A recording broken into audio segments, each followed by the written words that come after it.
Hello everyone. In this video, I'll show you how to fix the Minecraft failed to download launcher error. First, check if your firewall is blocking the Minecraft launcher. Open Windows Security.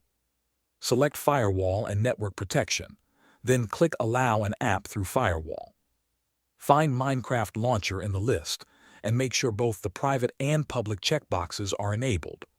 If it is not listed, add the launcher manually and allow it through the firewall.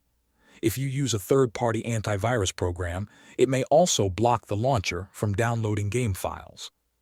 Temporarily disable the antivirus real-time protection and try downloading again. If the problem continues, repair the launcher. Right-click the Windows button. Go to Installed Apps, depending on your Windows version. Search for Minecraft Launcher in the search box at the top, click the three-dot menu, and choose Advanced Options. Click Repair and wait for the process to finish.